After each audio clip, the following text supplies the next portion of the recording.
Okay, this is Ted, and this particular video that I'm accomplishing, I will say that a lot of my ideas come from a book by Daniel Gardner called Future Babel, something I would definitely encourage anybody to read if you want to understand a lot about predictions and making predictions across the board, economy, sports, anything.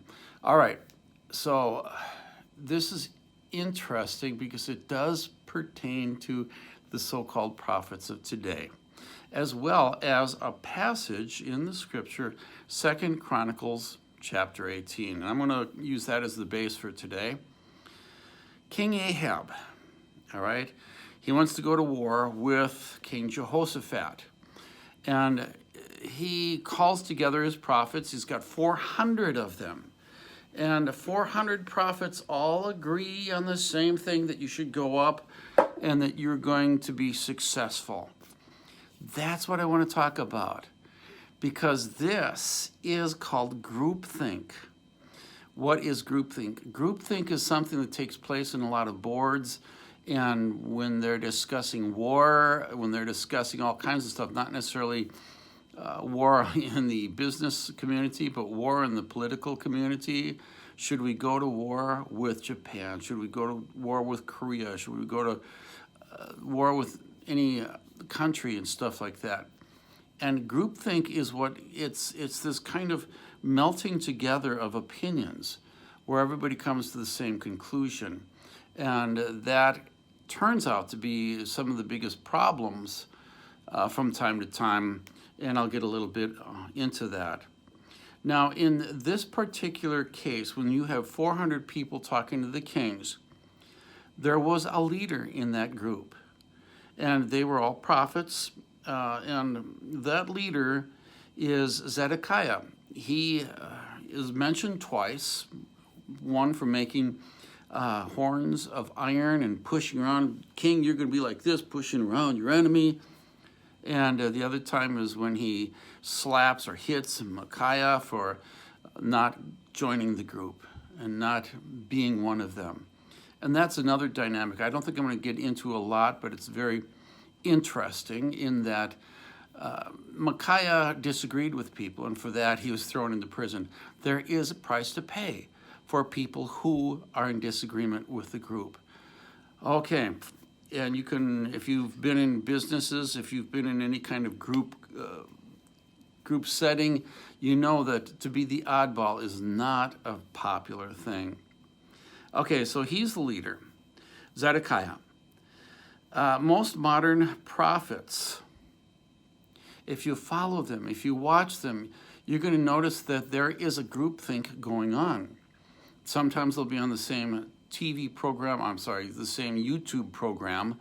Sometimes there will be ganging together and having the same seminar or something, but they tend to borrow from each other.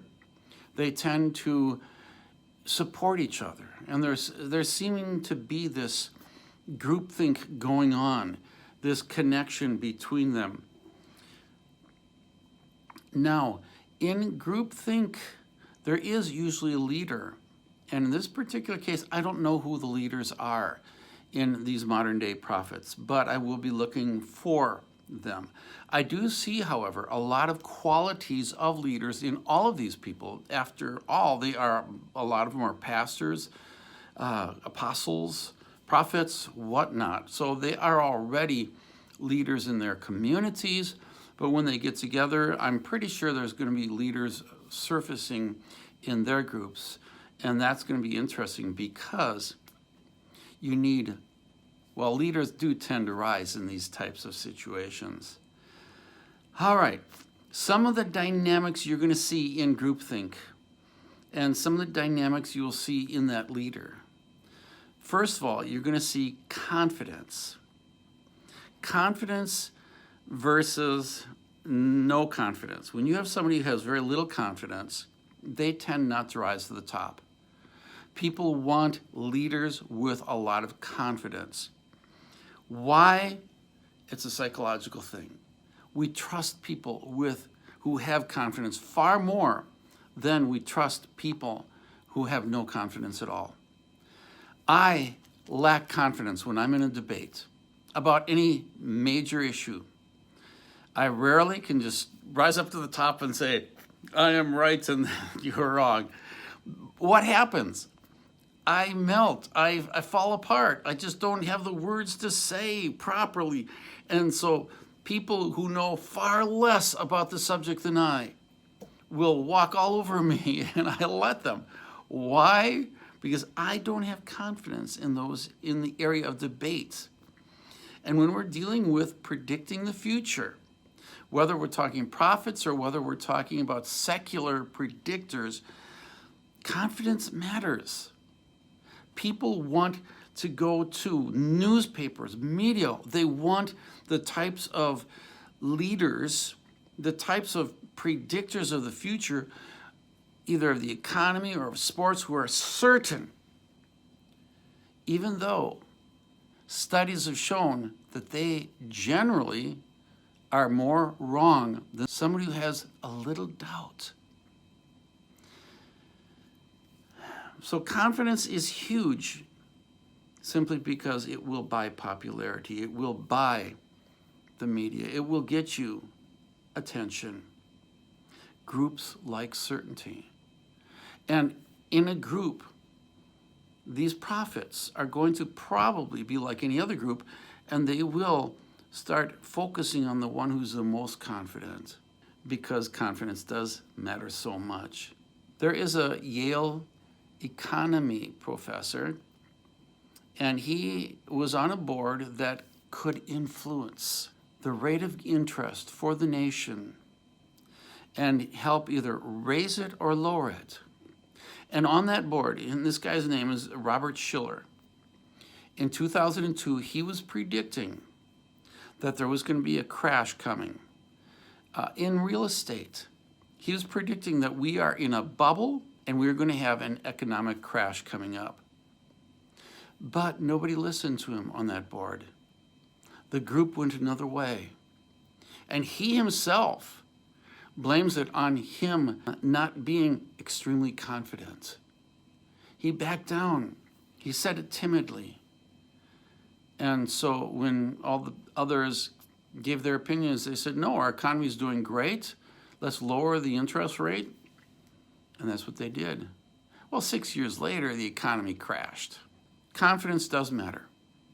But secondly, not just confidence, titles matter. If you'll notice among the prophets, a lot of them have titles such as Dr. so-and-so. Okay, I'm going to say it up front. Most of these doctorates, I have yet to find any doctorate that's really legit. Some kind of close to legit, and that's from the Oral Roberts University.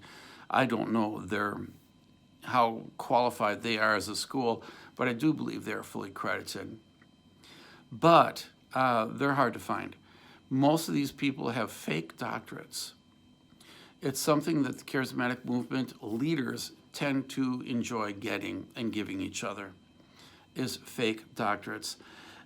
But the title gives them an aura of confidence, an aura of somebody special. Jesus warned us against titles.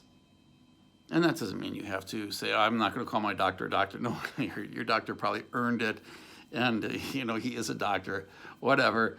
And a lot of times I think titles are legit, but I don't find it with charismatic leaders. You may correct me if I'm wrong. Titles matter.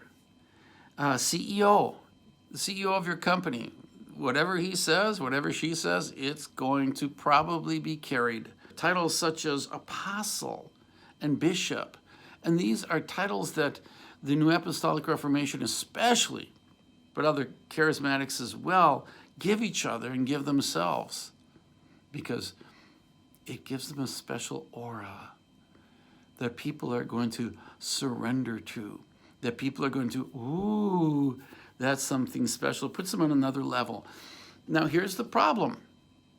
Con men know that these two are important.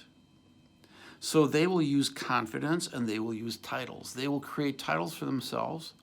They will tell people, hi, my name is Dr. So-and-so, and with all confidence convince that person or those people that they should be surrendering something to them. And that is a mark of a con man. Now, does that mean confidence is wrong? No. Confidence is actually good as long as it's well placed. But confidence is deceptive.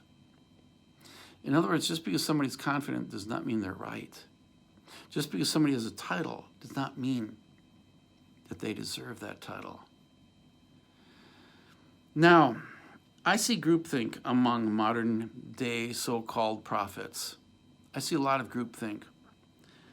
They're caught up in a groupthink, much like the people, the 400 prophets who spoke to King Ahab and King Jehoshaphat.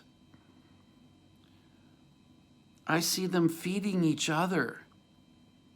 It's almost like a frenzy right now, learning from each other. And there is a groupthink going on.